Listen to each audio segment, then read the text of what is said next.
I was fascinated particularly by consumer product because I thought, wow, bottled water, we spent $50 billion in 2008. Today it's $350 billion.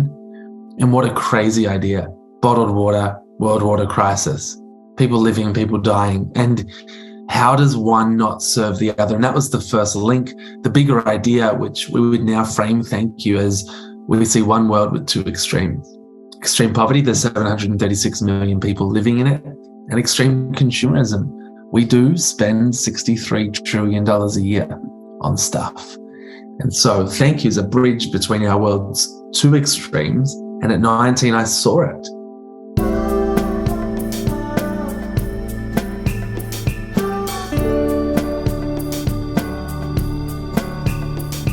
Hello, everyone. This is a bit of a different format to our usual episodes.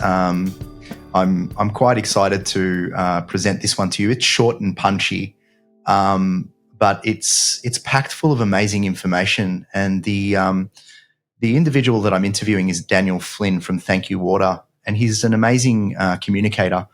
We were able to pack in quite a lot of information to a short period of time, and I think for me, the main themes of this episode are really about how we can use and harness our workplaces, our businesses, to be able to address some of the issues that we see around us. And so Daniel has really been able to, and he describes that at an early age, he was very much a money-focused person, where he would be thinking about, property development, how he could potentially make the most money possible. He was very, very centered around that. And it was interesting that he had a conversation with me around, there was a point in time where he discovered that there were some issues globally with people accessing clean water, and that would lead to potentially children dying. And so one of the themes that I really see here is where finance and compassion really collide, because he said, once I actually started to think about what that would be like for my sister, as an example, to drink bad water and then to perish, that really created the motivation in me to make a change. And he said, often the change makers of the world often sort of delve into this sort of compassion and empathy, and address it through, and the way he has addressed it is through creating a social enterprise, which is interesting because there's a cost of having a social enterprise. And for him, written in and baked into the constitution of Thankyou is that he doesn't have skin in the game in the sense of having an equity position in Thankyou. And so when, Thankyou gets sold or whatever happens in terms of its exit in the future, he's not really building a financial asset for himself in that sense. And so that's the cost. But we talked about the fact that whilst that is the case, he is building an equity, but an equity of the soul is how I described it in the episode. And I really believe that's the case. I think Daniel is an example of someone that is addressing a very significant issue, using business as an ally, and he's bridging two worlds as he actually describes it. So it is very, very, very much also helpful in the sense of that he has a real sense of meaning in his career. He has a real sustainability with Thankyou in the sense that he's able to understand how he is tangibly helping the world in very, very specifically. And I think that's an amazing thing for us to learn about. And I think when we reflect on our own businesses, there's always different variations to this and permutations of this, or even within our own careers. Do we wait until we make enough money to assist and help others? Or can we, in some way, shape or form, using our business, using our careers, using our after hours to somehow assist, to help, bring about a greater meaning for ourselves, but a greater contribution for others? And so I think this episode really highlights that for me. And I think it's a great one. So I'd love your feedback and thoughts. But please enjoy Daniel Flynn. There's a lot more to it as well. And it's packed into, as I said, a very bite-sized, punchy episode. So enjoy.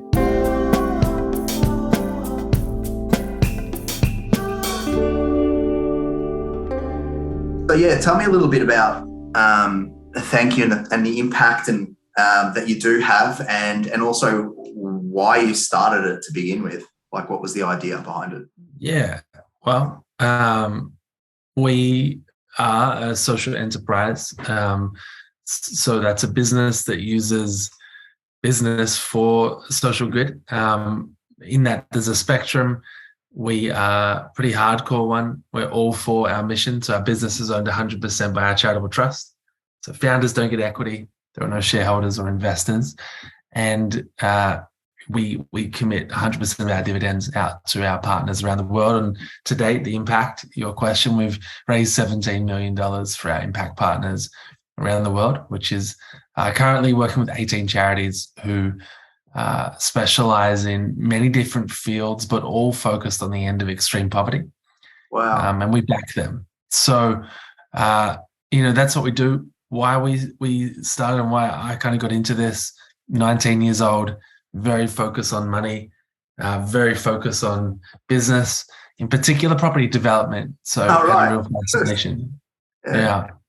Fascination with property development. Once again, the big commercial building, like, skyscrapers and luxury homes, and was interested in a lot of things about money, currency trading through high school a bit, always fascinated by business. So I'm heading in that direction. But I could sum up by like, if I by 21 wasn't a millionaire, I was a failure. That's sort of the lane I'm in. I'm reading the books, I'm going for it. And this interesting moment at 19 where I was watching some stories of kids who didn't have access to clean water. And they're in sub-Saharan Africa, and many of them talk about losing brothers and sisters to waterborne disease. And I'm sitting there watching statistics like 4,500 children die every day from waterborne disease. I'm thinking, that is bad. But like, I knew poverty was a thing. And my worldview at that time was, you got to make a difference, but you can make a bigger difference later once you've made more money. So I think I'd sponsored a child through World Vision, and I thought, great, one day, give back in a really big way. But it was really interesting at this moment, wondering, what if that story was me?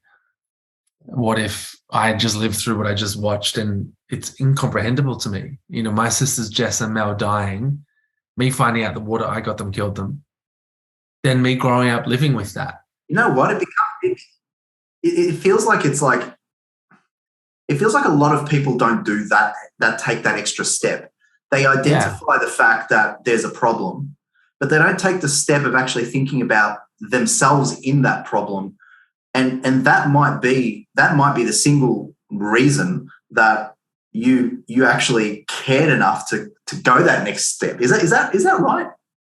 Yeah, I think empathy is an interesting thing that we probably are all lacking a bit, maybe globally, collective.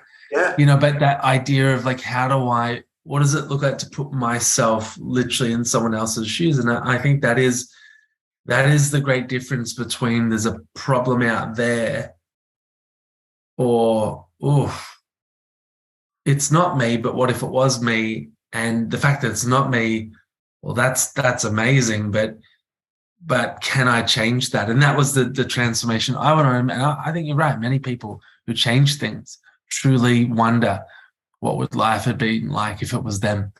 And it's out of that gratitude and that gap that sort of drives them. So there's two things that really drove me, maybe three, but one was the mission. One was like, this is so wrong. And also just because I'd spent so much time thinking about money and researching money, having mentors who had lots of money. I didn't know everything about money, but I knew there's a lot of it. And so when you put the context of that issue, which feels like it doesn't belong in our world now, you overlay with just how much money there is floating around, going around, the deals that are done. That's hard to unsee. I was fascinated particularly by consumer product because I thought, wow, bottled water, we spend $50 billion in 2008. Today it's $350 billion. And what a crazy idea. Bottled water, world water crisis, people living, people dying. And how does one not serve the other? And that was the first link. The bigger idea, which we would now frame Thankyou as, we see one world with two extremes. extreme poverty. There's 736 million people living in it, and extreme consumerism. We do spend $63 trillion a year on stuff. And so Thankyou is a bridge between our world's two extremes. And at 19, I saw it. Like, I didn't see all of it, but I saw, oh, imagine that. Imagine that serving that. And the stuff we buy, righting a wrong, this sort of inequality gap that really shouldn't exist. And so Thankyou's born. And I think it was mission for me.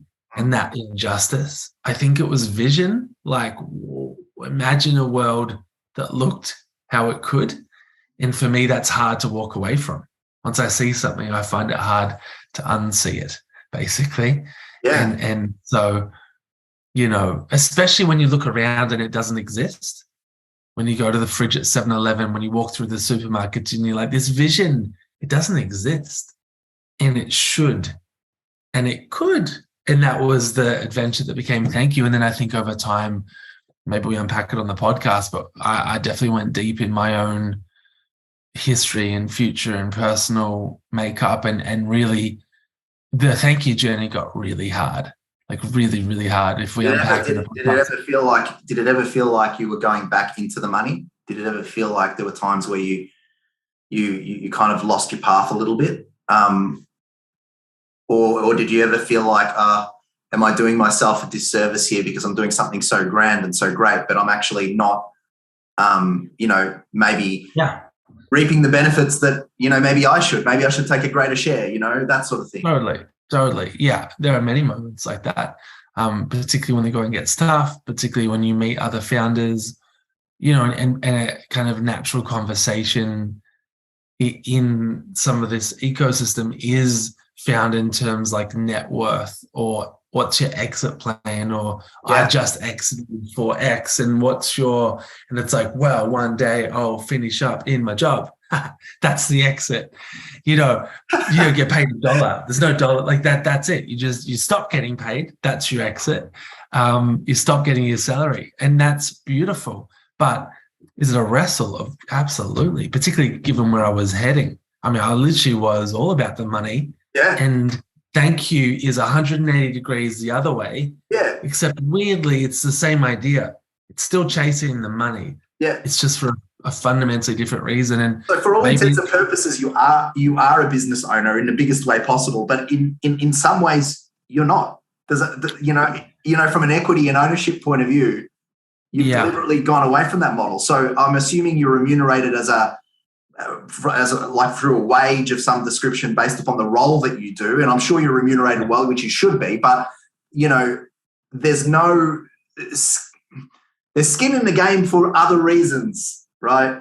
Yeah. Yeah. I mean, if we're really brutally looking at this, it's like we get all the risk of a business owner and all the pressure and all the stress, but none of the equity and sort of that ultimate gain, which is really interesting. And when you start out, that's easy because you're like, it's just an idea. But the more documents you sign and the more risk registers you build, right, as organizations scale, and you're like, oh, wow, this is big. And it gets bigger. And then also that effort. I 100% see why, founders of companies get looked after very well, because to get from 0 to 1, it's almost an impossible leap from nothing to something. Then 1 to 2 to 3 to 4 to 5 is a whole bunch of pain as well. So I get it. Interestingly though, yes, from time to time, I have a thought. And my wife, who's a co-founder, we wrestle with the imagine. But at the same time, it's not an annual decision we make. It's a decision we made in 2008. It's written into the Constitution. Someone was like, do you ever get tempted just to sort of, I'm like, nah, you go to prison, like you go to jail. It's baked into the thing. And not only the grass is always greener, right? We're forgetting about the equity of the soul. There's something there to be said for why you're so passionate, and you clearly are still passionate and enjoying what you do. There's something to be said for the success that is coming off the back of it. as a result of your passion towards it. If you're not passionate and it's just chasing the money, the question is, do you feel that you would have been as successful in something else? Wow, it's a good question. We will not know. Although at 18, when I was 18, I was working my first property development in Adelaide, which was fun. There was another couple and I, and we were building 3 properties, and then it became 6. And with no money, so I was 18, had not a dollar to the name, and that was fun. And I was very much like property development. At 19, this happens, and this idea of Thankyou starts to grow. And I end up making this really interesting decision, quite a life-defining one for me. I walked away from this deal that I thought was my future, but also was a lot of work and focus to chase this thing. And that for me was an interesting fork in the road, because at one sense I was, most 18-year-olds would just, it's such an incredible opportunity. But actually in my heart, I was like, this feels wrong and this feels right. And I followed this right path, and it's deeply rewarding, incredibly rewarding and fulfilling. And there's not one part of me that's like, if only. It's actually, there's a part of me going, we're not even scratching the surface of the potential of Thankyou. And we're going to keep going and keep building. There's something to be said, and I know some people don't feel comfortable in speaking about this, but I seem to recollect, I don't know why, I may have seen some promotion of what you guys do on TV, but it's something around faith and your background as well that is important in this particular conversation. Yeah, look, I talk a lot about moments, and one particular moment. So here I'm at 19, I'm having a moment in front of my computer watching kids and have access to clean water. That's a moment. There's another moment I talk about in our book, chapter 1, and when I speak publicly, and it's when we're a few months into this idea. We need hundreds of thousands of dollars to launch. And everyone's saying, where are you going to get the money? And, I'm thinking, I'm not sure yet, but we were very convinced we didn't want investors. So that was a conundrum. And I talk about this moment where, for context to the moment, I grew up in church. So my parents took me to church every week. And in my teenage years, I wasn't pumped about it. But then I came back later in my teenage years and find my own kind of faith walk. And I have this moment where I'm sitting at the back of a room. It was a church service, and I wasn't listening to the guy up the front. In the back row. Man, if I'm meant to do this water thing, I need a sign. This is what in my head, I'm like, we need all this money. I don't even know if it's my path. How do you know your path? And I'm like, God, if I'm meant to do this, just give me a sign, like right on the wall, Daniel, do the water thing. And I joke, but I kind of wanted that sort of, make it clear, and that didn't happen, which I sometimes joke that maybe it was too distracting for the room. But there's an old Bible sitting down on the floor, and I reach down and pick it up and I flip it open. And without flipping the page either way, I look down and I read this little verse. It was in a book called Isaiah. It said, the poor and needy search for water, yet find none. Say that again. The poor and needy search for water, yet find none. Their tongues are parched with thirst, and I, the Lord God, have heard their cry, and I'll turn the deserts into springs and the valleys into pools. And I'm in the back of this little service, and I'm like in awe. I'm like who saw that? What? And so people are like, that's a coincidence. I'm like, wow, it's a pretty good one, because I literally was thinking about this water thing and then the needy search for water. And so for me, in my personal faith walk, that was actually a defining moment of like, I think this is what I'm meant to do. And I'm glad I had that moment and a few others, because as this journey goes on, this gets deeper and darker. And those that know our first 3 years, they're heavy. They're actually really, really tough. And so there were many almost like dark nights of the soul. And so I do think that faith, vision, mission, these are the things that for me, if we were to unpack why do you do what you do, it's found in that. And probably since having a growing family, that kind of has added in the vision and the mission of my life has broadened. But these are the things that, anchor me, drive me. And I find fulfillment in. So when someone's like, oh, but you didn't make the money, it's like, yeah, it's complicated to try and explain it, but in simple terms, I've got peace, fulfillment, stuff that, I you just can't put a dollar on.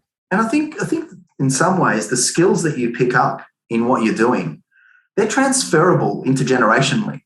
They're not something, I don't know if you have kids or not, but, I've talked to, I don't know if you know Net Wealth Investments, but Matt Heiner from Net Wealth Investments, and he talks about transferring this, not transferring wealth into but transferring information and education to the next generation. So it's kind of a very narrow view to say that there's not an accumulation here. There's an accumulation in a big way.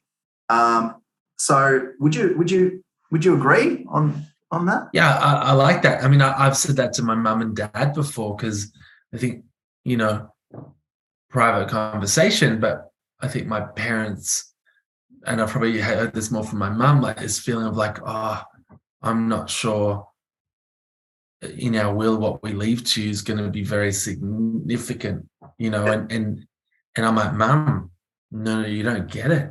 You gave us everything. We're good. We don't need a dollar. Like, you built in us these values and these ideals and these fundamentals, and often we haven't lived up to them all, but still you've embedded this, and that's the gift, right? And so yes, I agree with that. And I love the thought that then from what's come from my parents and then from Justine's parents into our children, Jed, our son Jed and our daughter Jordan, wow, what's the sort of that family net worth that's building in terms of handed down? I think that's a beautiful idea. Oh, that's great.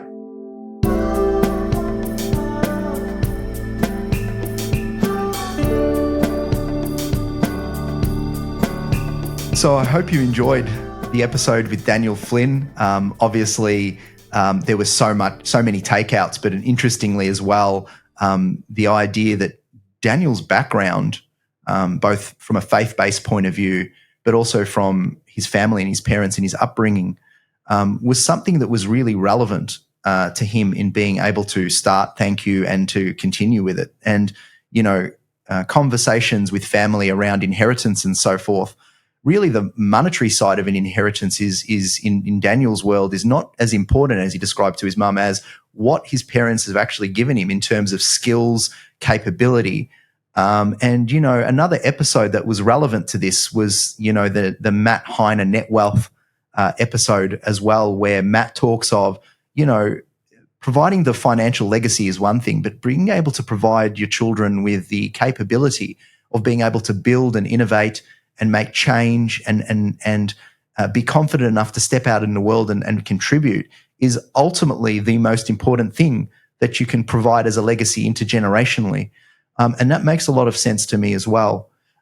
We also had Brooke McCarthy on in previous episodes that talked about social enterprise and how you might be able to start moving in that direction. And clearly as well, we've had Simon Griffiths from Who Gives a Crap as well, who runs a very successful social enterprise as well. So there are examples of these individuals doing this on the ground. And as I said in the intro, really, it's not about necessarily saying that everyone has to go away and start a social enterprise, but there is a way of thinking about contribution that can be in the present moment. Doesn't have to be delayed for a time that we feel that we are now financially successful and able to do so. And so I think that's the message with this particular episode. Hope you've enjoyed it. Please love your feedback on the socials. Please send me any comments around this episode or any other episode. I'm always open to the conversation. Thanks.